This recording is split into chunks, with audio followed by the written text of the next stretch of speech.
একসময় অডুবানোর অযোগ্য জাহাজ হিসেবে বিবেচিত টাইটানিকের করুণ কাহিনী 1 শতাব্দীরও বেশি সময় ধরে জনপ্রিয় সংস্কৃতিতে স্থান করে নিয়েছে। সমুদ্রের গভীরে অবস্থিত টাইটানিক এবং টাইটানের ধ্বংসাবশেষ 1600 ফুট বা 490 মিটার এবং অসাধারণ 111 বছরের ইতিহাস দ্বারা পৃথক। বিশাল আটলান্টিক মহাসাগরে অসংখ্য ধ্বংসাবশেষ থাকলেও টাইটানিক সমুদ্র বিপর্যয়ের বিশাল ইতিহাসের একটি অধ্যায় হিসেবে দাঁড়িয়ে আছে। যখন 1912 সালে তার উদ্বোধনী যাত্রার সময় কুখ্যাত বরফখণ্ডের সঙ্গে টাইটানিক সংঘর্ষ হয় এবং 1517 জন প্রাণ ধ্বংস হয়ে যায়, তবুও বারবার টাইটানিকের আকর্ষণই মানুষকে আকর্ষণ করে। এর আখ্যান, সাহিত্যকর্ম, সিনেমাটিক সৃষ্টি এবং মনোমুগ্ধকর জাদুঘর এবং প্রদর্শনী সহ একটি সমৃদ্ধ পর্যটন শিল্পকে উজ্জীবিত করেছে, যা বছরের পর বছর লক্ষ লক্ষ দর্শনার্থীকে আকর্ষণ করে। তাহলে টাইটানিকের মধ্যে এমন কি আছে যা আমাদের সম্মিলিত কল্পনাকে এতটা আঁকড়ে ধরে?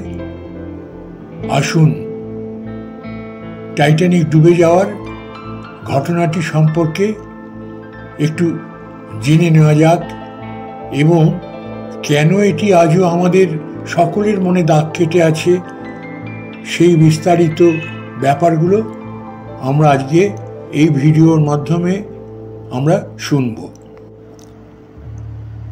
1909 সালের 31শে মার্চ টাইটানিকের নির্মাণ কাজ শুরু হয়।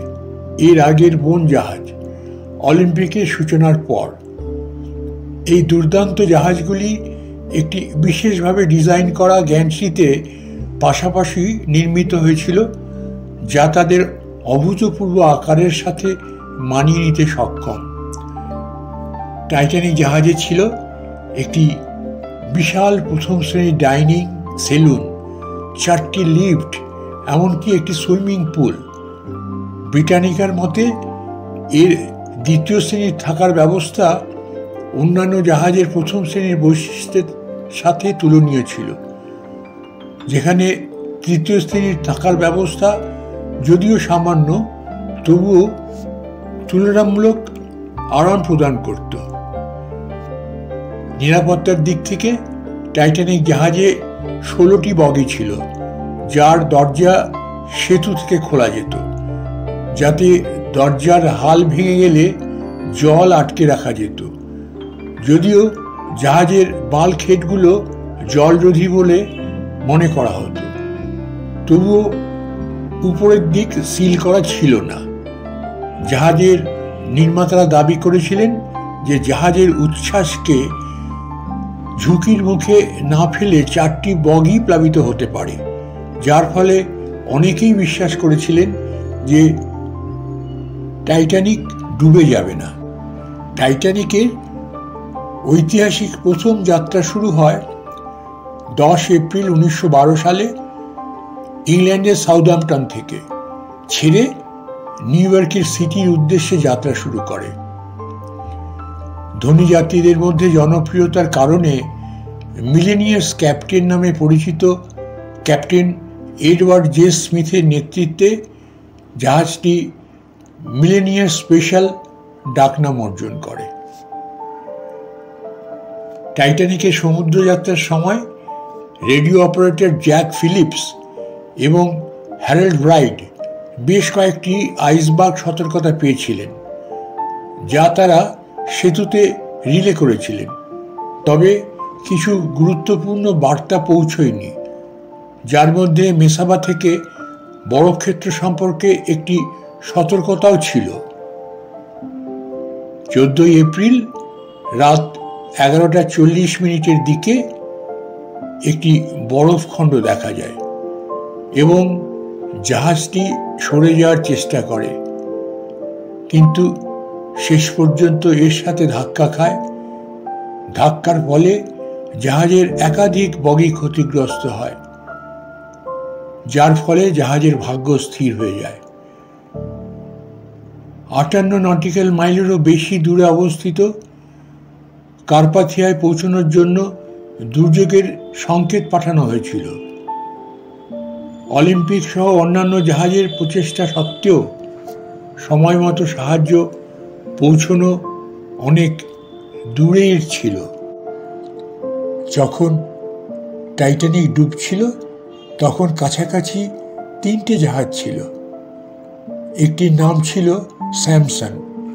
মাত্র 7 মাইল দূরে ছিল সেই জাহাজ। ওরা দেখতে পেয়েছিল টাইটানিকের বিপদ সংকেত, কিন্তু বেআইনি সিল মাছ ধরছিল তারা। পাছে ধরা পড়ে যায়, তাই তারা উল্টো দিকে জাহাজের মুখ ঘুরিয়ে বহু দূরে চলে যায়। এই জাহাজটার কথা ভাবুন, দেখবেন আমাদের অনেকের সাথে মিল আছে এর।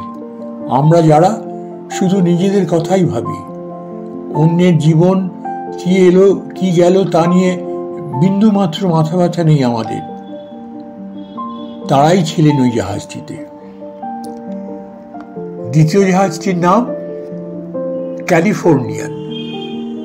মাত্র 14 মাইল দূরে ছিল টাইটানিকের থেকে সেই সময়। ওই জাহাজের চারপাশে জমাট বরফ ছিল। ক্যাপ্টেন দেখেছিলেন টাইটানিকের বাঁচতে চাওয়ার আকুতি, কিন্তু পরিস্থিতি অনুকূল ছিল না এবং ঘন অন্ধকার ছিল চারপাশ। তাই তিনি সিদ্ধান্ত নেন ঘুমোতে যাবেন, সকালে দেখবেন কিছু করা যায় কিনা। জাহাজটির অন্য সব ক্রুরা নিজেদের মনকে প্রবোধ দিয়েছিল এই বলে যে ব্যাপারটা এত গুরুতর নয়।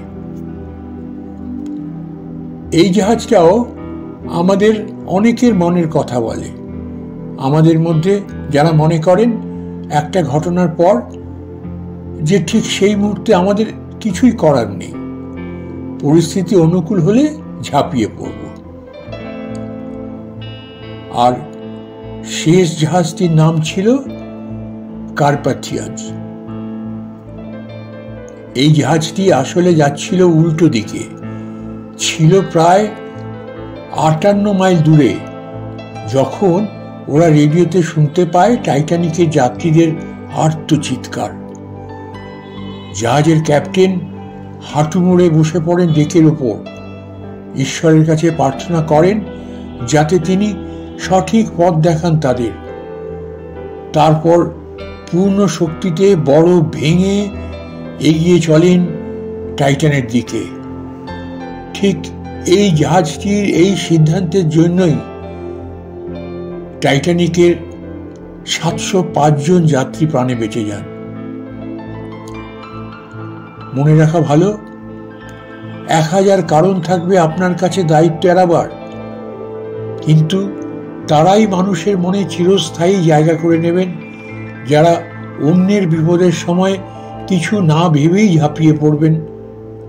ইতিহাস হয়তো মনে রাখবে না তাদের, কিন্তু যুগে যুগে তারাই বন্দিত হবেন মানুষের মুখে মুখে গাওয়া লোকগাথায়।